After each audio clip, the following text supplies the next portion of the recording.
Well, our genius Sean's gotten himself into a real pickle this time.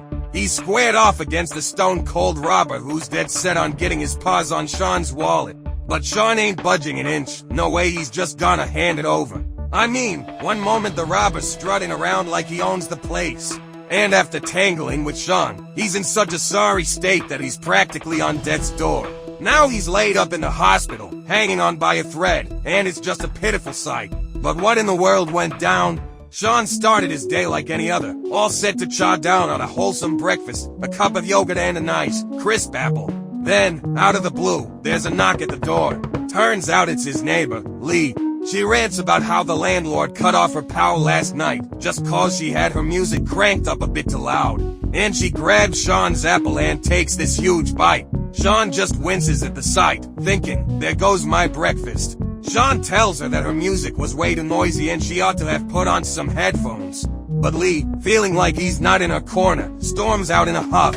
Sean just looks at the half-eaten apple and shrugs. Might as well toss it in the trash. When it comes to picking apples, the genius Dr. Sean has a whole different approach from the rest of us. The apple's gotta have 170 milligrams of potassium, 10 milligrams of calcium, and 30 milligrams of flavonoids, right on the nose, not a smidge more or less. Meanwhile, over at the supermarket, a young couple, Avery and Dino, swing by to grab some water. All of a sudden, all hell breaks loose at the checkout counter.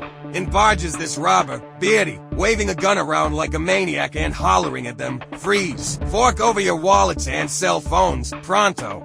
Avery and Dino do as they're told in a heartbeat. But Beardy notices Sean just standing there, hands up in the air. Thinking Sean's giving him the cold shoulder, Beardy stomp on over, shouting, hand me your wallet, now. Sean's heart's pounding like a jackhammer at this point, and his latent skills are cranked up tenfold, and you'll be able to see what that means in a bit. The scene shifts to the hospital, and Dr. Melendez's team is hauling onto the emergency department. There are the casualties. Avery's out cold, having taken a bullet, and that poor schmuck Beardy, with a nasty neck injury from a blunt object. Just then, Sean hops out of the ambulance, and Dr. Claire's all worried, asking you okay, you didn't get hurt, did you? Sean's not really answering one way or the other. Even our good Dr. Sean wasn't immune to getting robbed. Once they all got to the emergency room, Dino spots Sean and shouting, what's he in here? This whole mess is his fault. It's only then that Dr. Melendez and the rest of the team clue in that Sean's smack dab in the middle of this robbery. Before long, the police roll up to investigate and fill Dr. Melendez in on the details. Sean didn't play ball with the robber. The robber flipped his lid and shot Avery, and the cashier, seizing the moment, whacked the robber in the neck with a baseball bat. Neil tells Sean to head home and get some rest. Sean's adamant that he's on the duty today and ain't leaving. Dr. Claire and Dr. Limit are prepping to operate on Beardy. As they cut open his shirt, they spot these tattoos, and right away they realize Beardy's a racist through and through. Here's a subject who's both a criminal and a bigot.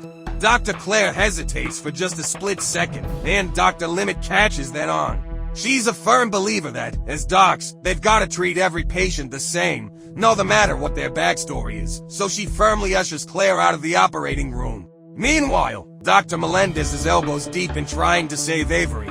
This is Dr. Sean's first try at an internal organ suture operation. The bullet tore through Avery's abdomen, and to make matters worse, the bullet ricocheted around inside her body, causing all sorts of collateral damage. Now she's bleeding like a stuck pig, and it's a life or death situation. They have no alternative but to remove her spleen, and Sean's the one tasked with stitching up the incision. Sean kicks into gear with his trademark fix-anything mojo, sewing up the wound with a kind of finesse. It's his first time showing off his stitching chops, and he's so slick at it that Dr. Melendez and Dr. Kalu are left standing there in disbelief. The girl's condition finally stabilizes, but unfortunately, she's now minus a spleen. And that's not the end of the story. Her medical woes are just getting started. After the surgery, Dr. Glassman comes over to have a chat with Sean to get the full lowdown, and finally, Sean spills the beans about what really happened. What happens when genius autistic Dr. Sean encounters a robber? The robber barges in to rob the place and demands that all the customers hand over their wallets.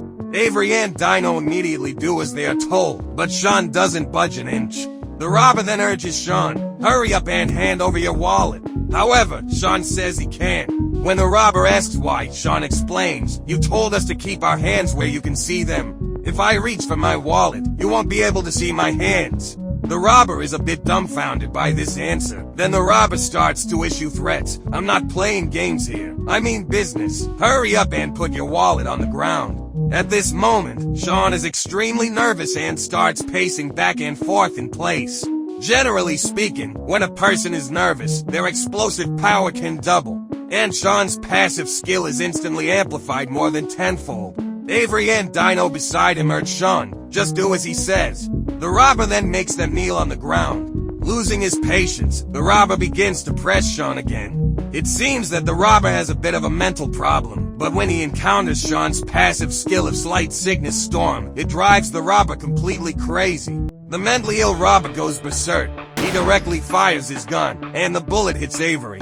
It was only then that the robber realizes, "How could I have fired the gun?" Seizing the opportunity, the store clerk launches a sneak attack and whacks the robber on the neck. And so, both of them are sent to the hospital. After telling the whole story, Sean says that this incident isn't his fault. Dr. Glassman tells Sean to go home and rest, but Sean insists on taking care of the patient Avery.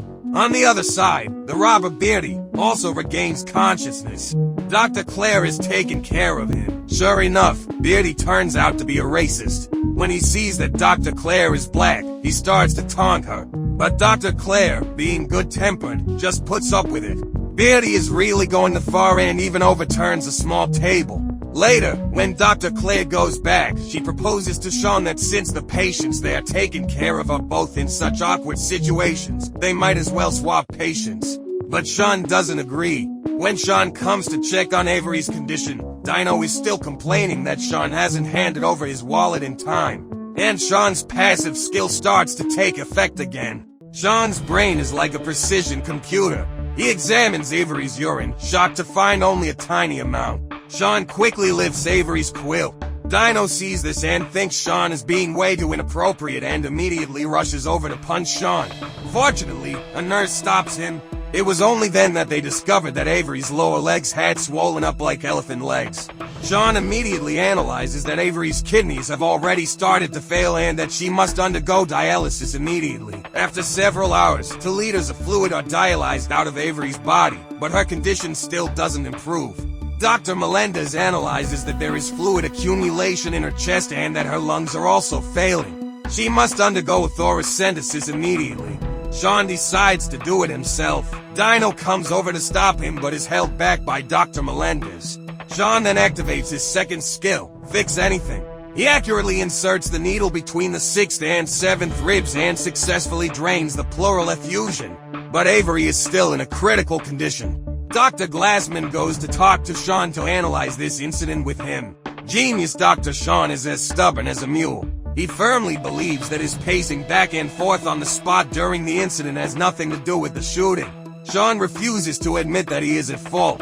When Sean returns to the ward, Dino's attitude does a complete 180-degree turn. He apologizes to Sean, saying that they are actually online friends and this is their first meeting. He doesn't even like Avery. He had planned to buy some water, then say he doesn't bring his wallet and slip away. But he never expected to run into such a thing. Sean listens and comforts Dino, saying that his actions also have nothing to do with the shooting incident. At this moment, Avery's condition starts to worsen again and she is rushed back into the operating room. Avery is bleeding heavily inside her body and they have to find the source of the internal bleeding and stop the bleeding immediately. Otherwise, she will die within 3 minutes. Neither Dr. Melendez nor Dr. Kalu can determine the location of the bleeding. Everyone is sweating bullets out of anxiety. Dr. Melendez is even thinking about cutting Avery open from the chest to the pelvis to check. It's truly an extremely urgent situation. Avery is on the verge of death. At this critical moment, Sean activates his ultimate skill, Death Retreat. This ultimate skill can only be used when a patient is on the verge of death. Its effect is to cast an invisible protective shield on the target, driving away the Grim Reaper and making the target immune to any fatal damage for 10 minutes. After that, Sean activates another skill, diagram anything, by using the human body structure diagram and the bullet trajectory diagram after it entered the body. He analyzes the movement path of the bullet inside the body. He finds out the bleeding point. The bullet had sliced through the uppermost artery on the left rib. Dr. Melendez follows Sean's instructions and starts the operation. Sure enough, they find the bleeding point and Avery's life is saved.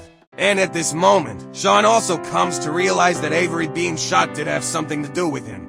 Sean takes the initiative to say, "I'm sorry," and Dr. Melendez says, "You've already made up for your mistake just now." The robber Beardy is on the verge of dying. He is having difficulty breathing and his neck is swollen like a swimming ring. Dr. Claire wants to wait for Dr. Limit to come and treat him, but the situation is so critical that there is no time to wait. She's under enormous pressure but still decides to perform a throat surgery on him herself. Her actions make the racist look at her with new eyes. It shows that a black person could also be an excellent doctor.